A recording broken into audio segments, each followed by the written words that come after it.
فرئيس الحفلة والضيوف الكرام وأساتذة الأجلاء وإخواني في الله، موضوع خطابتي في هذه الحفلة المباركة الميمونة السارة الوضع الراهن ومسؤولياتنا. أيها السامعون الكرام، إن الأوضاع التي نواجهها اليوم أوضاع مملوءة بالثورات الشعبية وانقلابات عسكرية وتحولات سياسية وصراعات دامية ونزاعات عنيفة، وهي مغرقة بصنوف من الأزمات، أزمات دينية وأزمات فكرية وأزمات سياسية وأزمات إنسانية التي لا تزال تزداد وتتفاقم. هجمت فيها جنود الهوى من كل جانب،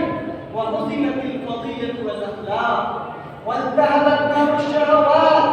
وتجرد الإنسان عن الفضائل الإنسانية، وتدهورت حياته إلى الدرك الأسفل من الرذائل والمنكرات، وعاد حيوانا ناطقا قد انطلق عن جميع القيود الأخلاقية، لا يتردد في ارتكاب الجرائم ولا يستحيل من انتهاك المحارم،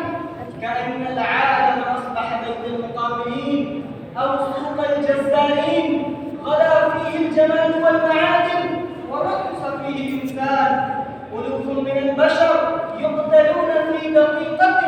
ومئات من المدن تدمر في ثوان. قد ظهر الفساد في نواحي الأرض وهنا في السماء. ولكن أيها الإخوة، هناك أزمة الأزمات وكارثة الكوارث، هي أن الأمة الإسلامية التي بعثت لتخرج الناس من الظلمات إلى النور، وراها ركام الأجيال وركام التصورات وركام الأوضاع وركام الأنظمة التي لا صلة لها بالإسلام. لا فرق بين أفرادها وأفراد الأمم الجاهلية. سعي وراء المادة في غير اقتصاد، واكتساب في غير احتساب، سهو في غير طاعة، وعمل في غير نية، وتجارة في لهو عن ذكر الله، وحرفة في جهل عن دين الله، ووظيفة في الإخلاص لغير الله، وحكومة في مشاقة الله، شغل في ضلالة،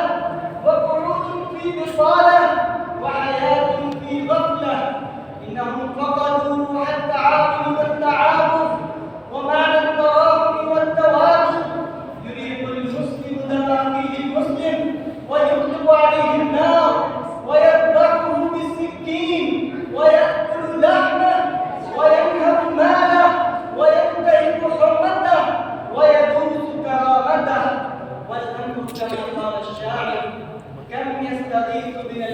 والمستضعفون وهم قتلى وأسرى فما يحدث الإنسان. ماذا التقاطع في الإسلام بينكم وأنتم يا عباد الله إخوان؟ ألا نفوس النبيات لها همم أما على الخير أبصار وأعوان؟ لمثل هذا يذوب القلب من كبد إن كان في القلب إسلام وإيمان. فيا أبناء الأمة الإسلامية، حان الوقت لأن نشعر بمسؤولياتنا تجاه هذه الإنسانية البائسة التي تستصرخنا وتستغيثنا على أعدائها، ونحررها مرة أخرى من هذه الجاهلية التي مدت رواقها على العالم، ونكون جماعة من البشر تنبثق حياتهم وأوضاعهم وتصوراتهم وأنظمتهم وموازينهم كلها من المنهج الإسلامي، ونكون أمة كجسد واحد إذا اشتكى منه عضو تداعى له سائر الجسد بالسهر والحمى. هذه هي المسؤولية التي اختارها الله لهذه الأمة،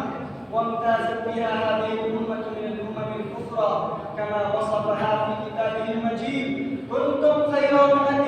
أخرجت للناس تأمرون بالمعروف وتنهون عن المنكر وتؤمنون بالله. وحذرها تحذيرا بالغا على أدب هذه الوظيفة المهمة، فقال: وإن تتولوا يستبدل قوما غيركم ثم لا يكونوا أمثالكم. فعلينا أن نكثف جهودنا ونجاهد في سبيلها بأغلى ما لدينا من أموالنا وأجسادنا وأفكارنا وأقلامنا وسيوفنا، ونضحي فيها بأنفسنا ورغائبنا وشهواتنا وحاجاتنا وأحلامنا وأمانينا، ونتحمل كل ما نلقى فيها من الابتلاءات والامتحانات والاختبارات، مؤمنين بالله متوكلين على الله متمسكين بشريعة الله، فإن الله يحدث بعد ذلك أمرا. أكتفي بهذا والسلام عليكم ورحمة الله.